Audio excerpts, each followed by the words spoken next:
Welcome to day 9 of the Conscious Christmas given to you by Freebird Garden. My name is Trish Moeketsi-Njogu, and I am going to be taking you through the Wellbeing Wednesdays topic for the day, which today is self-care. Now, I know that self-care is a topic that we have all heard about, spoken about, and for most of us above 30, we're actively walking towards it. And self-care is really any intentional act to improve your physical, your mental, your emotional, or your social well-being. So looking at that, what we would like to look at today is a couple of things. Firstly, what is self-care? And secondly, what can we do in order to make self-care sustainable? And then lastly, we are going to build what I like to call a personal resilience recipe. So hang in there and let's get straight to the next part of this presentation. So when we look at self-care, an easy way to look at it is really to look at what is it in terms of the simplicities of life. And the way I like to look at it is self-care is about taking care of your body, taking care of your mind, and taking care of your spirit. So when we talk about taking care of the body, what are we really saying? So a key aspect of self-care is with regards to exercise. Now, exercise is critical for many things.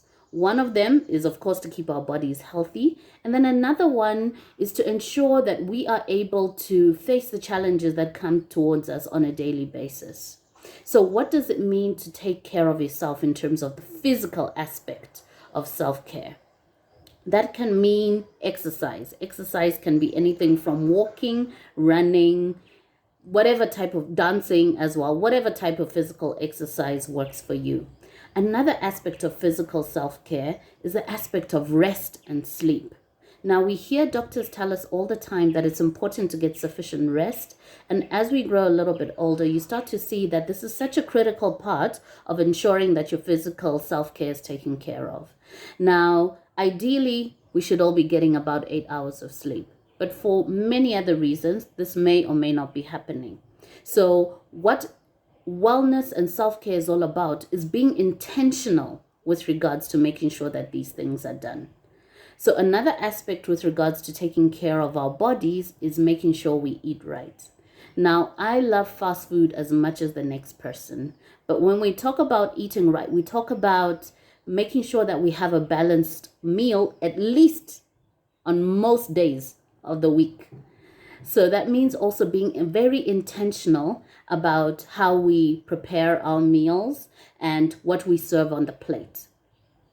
Now, we all know from growing up that we need to make sure we have carbohydrates, fats, we need to make sure we have vegetables, we need to make sure we have the right minerals, and so on and so forth.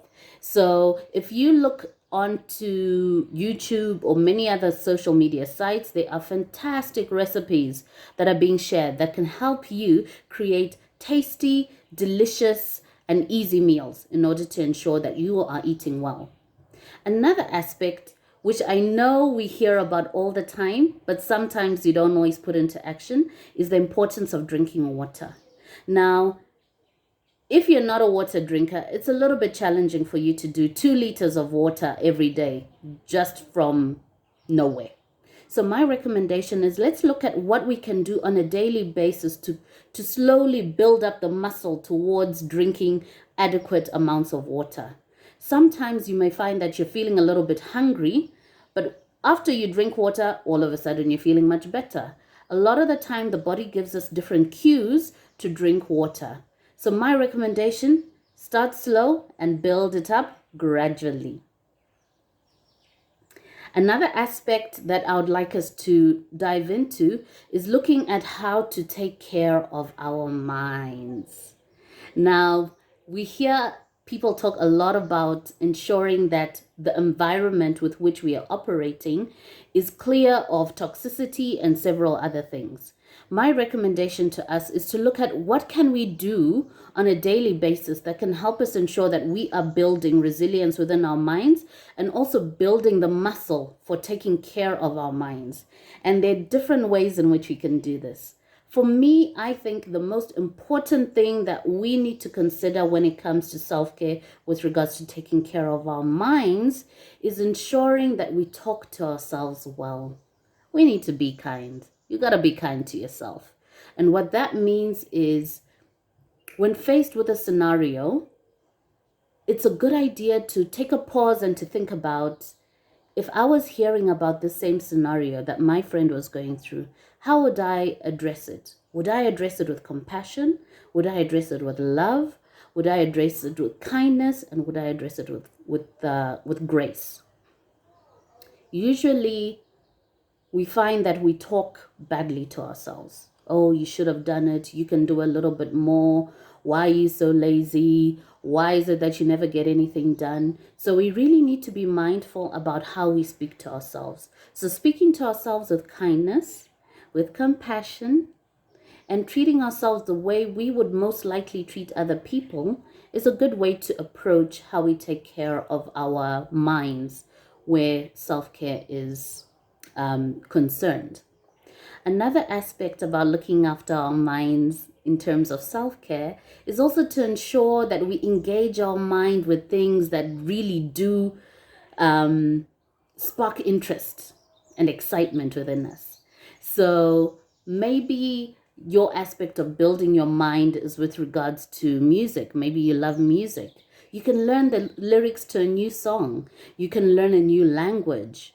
You could take on different challenges. There's so many online challenges out there. You could do quiz nights. So there are different ways in which we can engage our minds. Another aspect that we can consider is we can consider reading. Now, I know reading is not for everybody. And if it really isn't for you, consider audiobooks.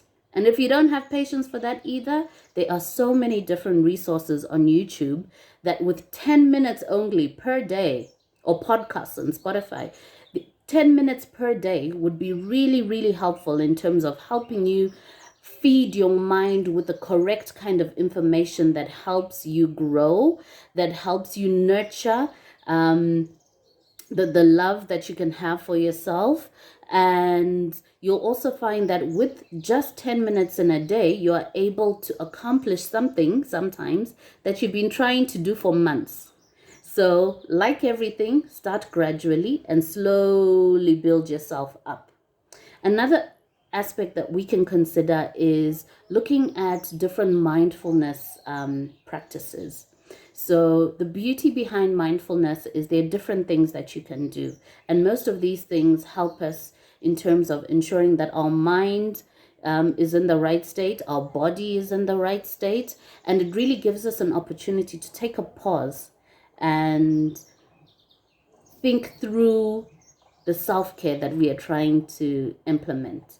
Now, earlier on in the Conscious Christmas series, we learned a little bit about the body scan. That's a fantastic way in order to sort of get in touch with your body and get in touch with your mind as well. So grounding exercises are excellent ways in which you can reduce anxiety, reduce your stress, and then also ensure that you are giving your mind an opportunity to think in the best way that it can. Another thing that I would like us to look into is to really look at what it means to nurture the spirit. Now, nurturing the spirit can be done in many ways. One of the things that I would like us to consider is to pick an option that works best for us. Not everybody is religious, so praying may not be the best way for everybody. But if you are a religious person, getting in touch with your maker, whatever religion that may be, is a great way to really feed your spirit. Another way is through meditation. The beauty behind meditation is it's non-religious and it gives you an opportunity to quiet your mind, quiet your body, and take a moment to just be present. I cannot emphasize enough the importance of being present in the way in which you go about your self-care. Being present means taking a moment to actually be able to appreciate the now, looking and appreciating the weather, appreciating the beauty of nature. There are so many ways in which we can feed ourselves, feed our spirit. And the key thing is to find the thing that works for you. If you're not sure of where to look, you can find there are several resources online. And another thing that you can do as well is you can reach out to me and we can come together and create a customized self-care plan that works for you. Remember, when it comes to self-care, it's important that your self-care is, number one, accessible, number two, affordable, and number three, attractive to you, meaning that you are happy to do it at any point in time. Making those three things possible is the biggest step you can take to ensuring that you have excellent self-care practices. Now, I mentioned that we're going to be looking at building resilience, and building personal resilience means us coming up with a personalized resilience plan. Now, self-care in itself requires a lot of resilience. It's not every day that we wake up super excited to go and take a run while it's raining. So what we need to do is we need to create options that allow us to put into place our self-care regardless of weather, regardless of the kind of week you're having at work, and so on and so forth. So we need to ensure that our self-care is something that can be done despite whatever's going on around you. And also, just to make a note of it, self-care doesn't necessarily mean that you are blocking out hours and hours in your day. Self-care means just taking a moment, be it 15 minutes, 10 minutes within your day, to really focus on building yourself up and looking after yourself. So when we look at our personal resilience plan, what are some of the things we are looking at? One of them is to look at the physical aspects. At some point, we need to make a decision. How are we going to nurture our physical bodies? Are we going to do this through dancing? Are we going to do this through walking? That's in terms of exercise. It also means that we need to look at it in terms of how we eat and how we rest. Another aspect with regards to building a fantastic resilience plan is to also think about social aspects of our self-care. What this means is we need to think about the relationships that we have. We need to think about the people we have around us. As we know the famous saying, birds of a feather flock together. And what that means is sometimes it means we need to make a few shifts in the people around us to find people or places that are more aligned to the goals that we have. Now, yesterday we spoke quite a bit about the goals. You were taken through the goals for 2024. And sometimes you'll find that who you hang around with affects the likelihood of you achieving or not achieving your goals. So let's take a deep dive into the kind of social circles that we have around us and see how they support our endeavors and intentions of having a great self-care plan. We need to also think about the mental and emotional aspects of creating this resilience plan and this plan for us to ensure that we are able to maintain our self-care. Now, a key aspect to ensuring that this self-care actually takes place is to overcome the barriers that come up with regards to self-care. Now, I have for you three very simple little things that you can work on in order to ensure that you are actually able to achieve your self-care intentions and goals. And I like to call these the 3 Ps. The first P means you need to plan. So first one is plan. What we mean about plan is create a schedule. Add that schedule to your calendar.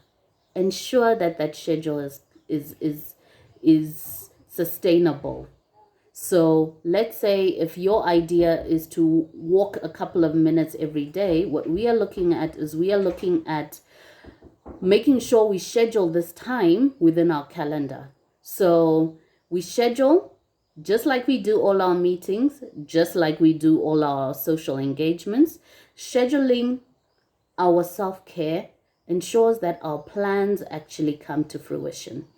Another one, which is the second P, is to protect our plan for self-care.